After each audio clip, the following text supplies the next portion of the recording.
Was Adolf Hitler a military genius who revolutionized warfare, or just a gambler on a winning streak? Between 1936 and 1940, Hitler achieved what seemed impossible. He rebuilt Germany's military, reclaimed territory, and conquered most of Europe. All while his generals warned him it couldn't be done. But then, everything collapsed. By 1945, Germany lay in ruins, Hitler was dead in a bunker, and his 1,000-year Reich had lasted just 12 years. So what changed? Was he brilliant at first and then lost his touch? Or was the answer darker than you might imagine? And here's something that will blow your mind. Hitler's greatest victory only happened because a pilot got lost in fog and crashed with the original invasion plans. Here's the problem with judging Hitler's strategic abilities. We have to separate the man from the machine. The German military in 1939 was exceptional. Not because of Hitler, but because of decades of development. The Reichswehr, Germany's tiny post-World War I army, had been forced to innovate. With only 100,000 men allowed under the Versailles Treaty, they created the most professional officer corps in Europe. These officers developed what journalists called Blitzkrieg tactics. They pioneered combined arms warfare, tanks, aircraft, and infantry working together. They trained to exploit breakthroughs and encircle enemies. Hitler didn't invent any of this. Generals like Heinz Guderian, who literally wrote the book Achtung Panzer in 1937, and Erich von Manstein did.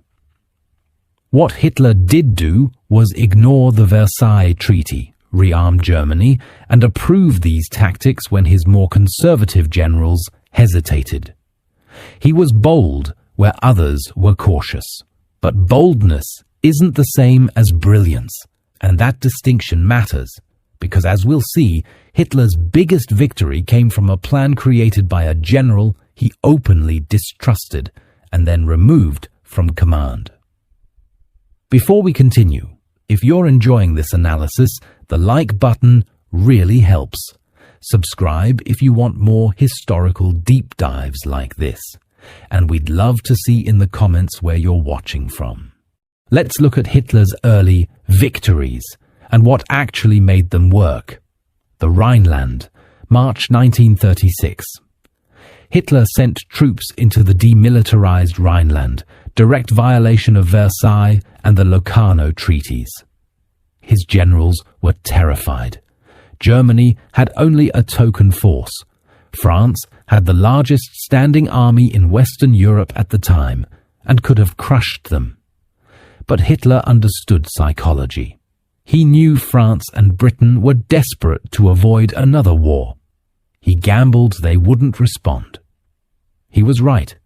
France mobilized 40 divisions but didn't advance. Britain did nothing. This wasn't military genius. This was reading the room and taking a risk. Austria, March 1938. The Anschluss, the annexation of Austria. No fighting at all. Austria's government collapsed before German troops even arrived.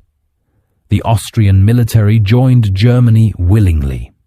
Again, this wasn't military strategy. This was political timing. Czechoslovakia, September 1938 to March 1939. First at Munich, he got Britain and France to hand him the Sudetenland, Czechoslovakia's fortified border regions. 6 months later, he took the rest. The Czech military was well equipped and fortified, but Hitler correctly calculated that without British and French backing, they wouldn't fight. And he was right again. Poland, September 1939. Here we finally see actual military operations. Blitzkrieg in action. Poland fell in 5 weeks. Impressive, right? Not really. Poland was geographically indefensible. The Polish military was outdated, and, critically, the Soviet Union invaded from the east on September 17th. Poland was crushed between two enemies. The German military executed brilliantly, but the strategic situation was stacked in Germany's favor. France, May 1940. This is the victory that cemented Hitler's reputation. France, the country that had stopped Germany in World War I, collapsed in 6 weeks. But here's what actually happened, and it's absurd. The plan that conquered France came from General Erich von Manstein. And Hitler's original plan? A repeat of World War I's failed Schlieffen Plan, which the Allies totally expected. But then something bizarre happened on January 10th, 1940. A German pilot carrying the original invasion plans got lost in fog and crashed in Belgium. The plans fell into Allied hands. This disaster forced Hitler to reconsider everything. And that's when Manstein presented his alternative, the push through the Ardennes forest. On February 17th, 1940, Hitler met Manstein. After hearing the plan, Hitler said, quote, "Certainly an exceptionally clever fellow with great operational gifts, but I don't trust him." Then he approved the plan anyway. But here's the kicker. 3 weeks later, Hitler's staff transferred Manstein to a backwater command out of jealousy. The man who designed Germany's greatest victory played almost no role in the actual battle. Manstein's plan succeeded because French and British commanders assumed a major attack through the Ardennes was impossible. They were wrong. German armor got through, broke the Allied line, and cut off the best Allied divisions. Once the breakthrough happened, French command collapsed. The army was beaten as much by shock and poor communications as by German firepower. So let's be clear. Hitler's greatest victory came from a plan he didn't design, created by a general he didn't trust, only adopted because a pilot got lost in fog, and the plan's creator was removed before the battle even started. That's not genius. That's a comedy of errors that somehow worked out. But Hitler's luck was about to run out. And when it did, his actual strategic thinking would be exposed. Operation Barbarossa, the invasion of the Soviet Union on June 22, 1941, is where we see Hitler's actual strategic thinking. And it was catastrophic. First, the fundamental error: Hitler believed the Soviet Union would collapse quickly. He told his generals it would take 8 to 10 weeks. "Kick in the door," he said, "and the whole rotten structure will come crashing down." This wasn't intelligence. This was ideology. Hitler's racial theories told him Slavs were inferior, so he assumed the Soviet state was weak. He was wrong. And here's how wrong. German intelligence estimated the Soviets had 200 divisions total, maybe 50 in reserve. By mid-August 1941, the Soviets had brought up 200 fresh divisions, 360 total. Hitler's racism literally blinded German intelligence to reality. They ignored the evidence because it didn't fit their ideology. Second, the plan itself. Germany attacked on a front stretching from the Baltic to the Black Sea, over 1,000 miles. Hitler divided his forces between 3 objectives: Leningrad in the north, Moscow in the center, and the Caucasus oil fields in the south. His generals wanted to concentrate on Moscow, destroy the Soviet government and transportation hub. Hitler refused. He wanted everything simultaneously. Result? German armies advanced hundreds of miles but never had enough strength to deliver a knockout blow anywhere. And here's what historians discovered about Hitler's strategic method. He consistently deployed troops with complete disregard for supply, logistics, and sustainment. Why? Because Hitler never commanded troops in the field. His World War I service was as a dispatch runner. He lacked staff officer experience. He didn't understand logistics. Third, the decision-making. In October 1941, German armies approached Moscow. Then Hitler changed his mind, diverted forces south toward Ukraine. Then changed his mind again back to Moscow. This wasted crucial weeks. By the time they reached Moscow's outskirts in December, winter had arrived and Soviet reinforcements from Siberia had reached the city. The Germans nearly broke through anyway, purely due to the skill and determination of German soldiers and officers. But they failed. And then came Hitler's most catastrophic order.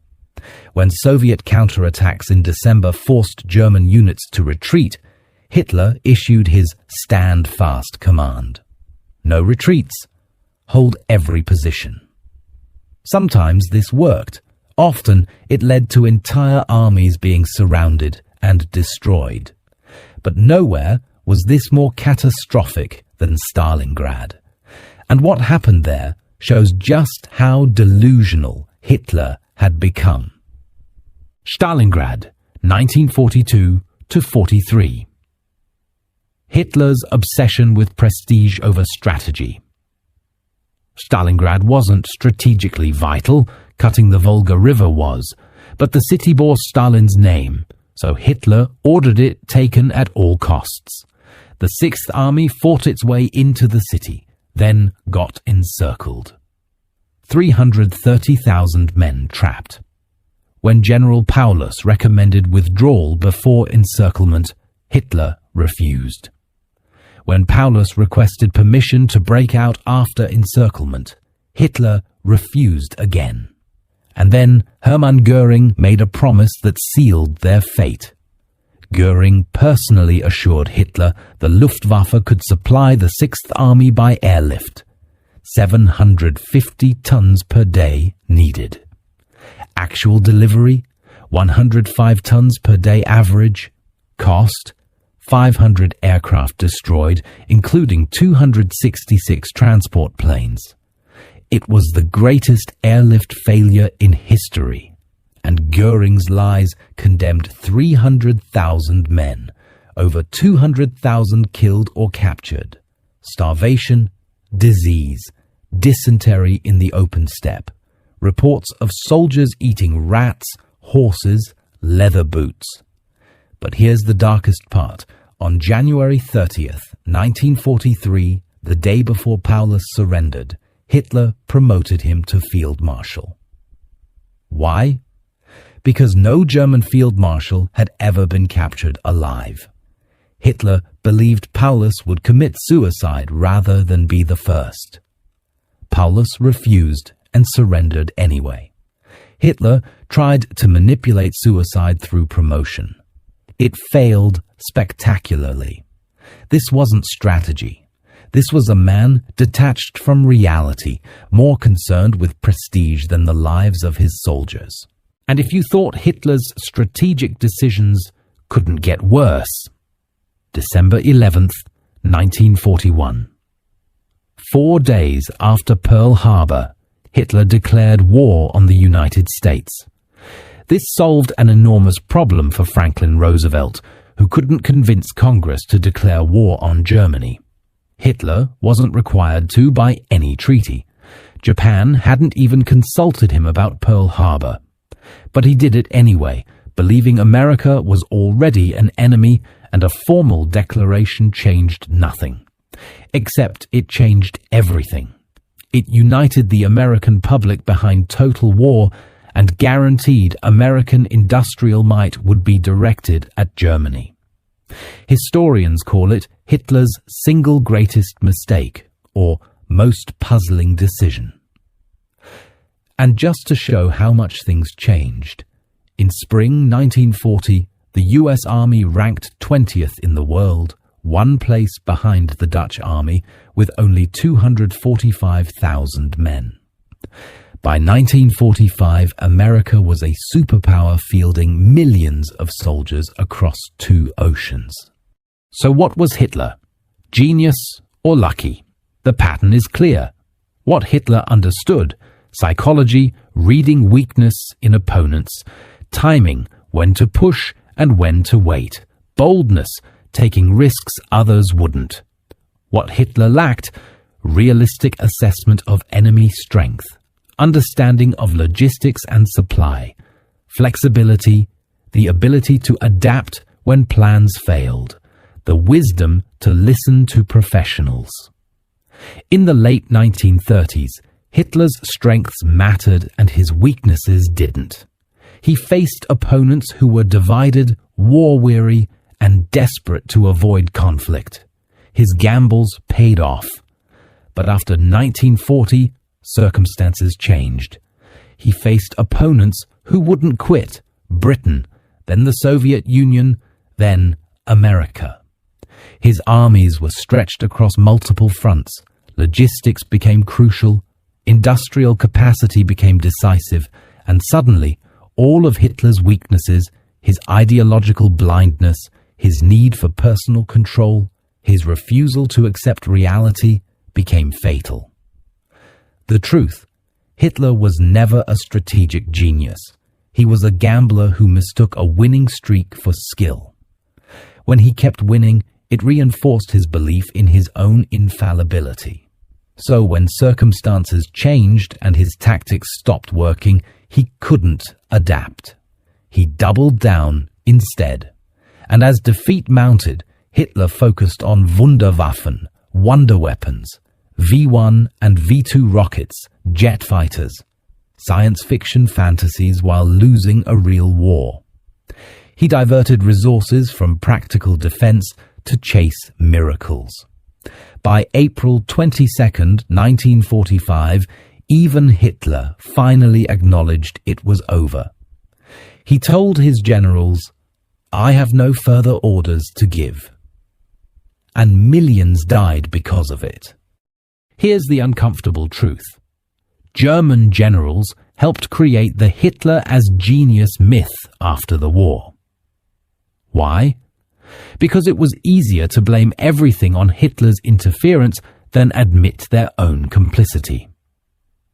We would have won if Hitler hadn't meddled. That was the post-war narrative from many German officers. But historians found that military commanders generally supported and enacted his decisions and did not challenge Hitler's dominance of the war effort. They had followed his orders. They had enabled his wars. Many committed atrocities in the process. Then they blamed the dead man. The myth served both sides. For Germans, it absolved the military of responsibility. For the Allies, it made their victory seem more impressive. We defeated a military genius, not a reckless gambler. But history deserves better than convenient myths. Hitler's early successes had more to do with German military professionalism, favorable circumstances, and opponents' weakness than his personal brilliance. A pilot got lost and crashed, forcing Hitler to approve a better plan. Racism blinded German intelligence to Soviet strength. Goering's lies killed 300,000 at Stalingrad. And Hitler tried to manipulate a general into suicide through promotion. When those advantages disappeared, so did the victories. Understanding this matters. Because when we call Hitler a genius, we miss the real lesson.